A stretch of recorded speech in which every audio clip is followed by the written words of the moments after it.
Thank you for joining today's presentation about Loving Up Healthcare Education, Infusing Curriculum with IPE. The purpose of this presentation is to share what we did at the University of Texas at MD Anderson Cancer Center School of Health Professions, which we created an IPE curriculum for students to best be prepared for the workforce. So a little bit of background.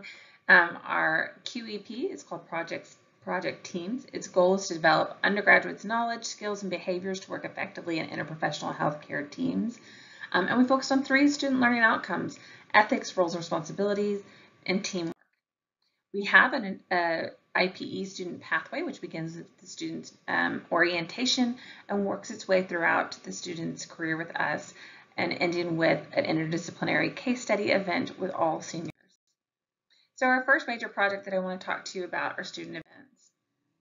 Our student events, our purpose is to provide structured student events that allow the opportunity for students to meet new students and other SHP programs, learn about skills needed for IPE, and participate in games and activities. It's a very relaxed environment. We have a traditional event format where we host this virtually. We have breakout groups that do icebreakers and introductions. Then we provide a brief lesson or discussion over an IPE topic related to our student learning outcomes.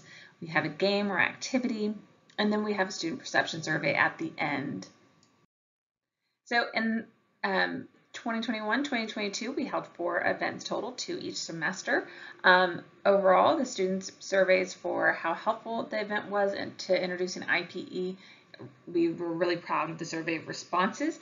One of the major takeaways was that students asked for the event to be cut from an hour to 45 minutes because it is their lunch break and it made it difficult to enjoy the whole event and get to class. Our second project is the interdisciplinary case study. And the purpose of the IDCS is to provide students practical experience with concepts of IPE. The event occurs in the spring, and we have participants from all 10 undergraduate programs at the School of Health Professions, and we separate them into groups where there is 1 person from each undergraduate program representing their program, and then we allow them to work their way through the case study and to the completion. There is a facilitator manual we create for the faculty and staff who help us, and we have an event topic that is picked by faculty, and all the questions are driven by the faculty. They provide us 5 questions per program, and we weave it into a story. The event is from about 12 to 5 is what we booked off, and overall we used from about 12 to 3:30. We did this on Zoom because of COVID and had a really good response. The institution previously had done this in past years and found that Zoom overall gave a much better attendance rate and availability for students.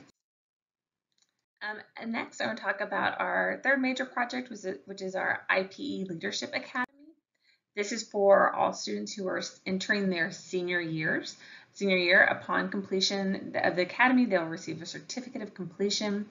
There are 8 modules, 10 hours online. It's what we average it will take to get through. It's a self-paced course. Modules open every Monday. There is 1 synchronous session that students have to attend as part of our leadership component. We have numerous assessment activities that allow students to assess their knowledge, practice their knowledge, and interact with their teammates. It opened this fall, just last September 9th. And we held 5 student interest recruitment sessions over the last year. This gives you a brief glimpse of what our student academy looks like, our 8 modules, working our way through from welcome, our main components of interprofessional education, and then the very end they have put it all together in a group project. We worked on collaboration with this with the director of IPE, our video production team, and Leadership Institute to complete the academy. So our next steps for our IPE curriculum is to design additional engaging activities for the 2022-2023 year. Work to incorporate in-person lunch and learns now that we have a little bit more flexibility with that.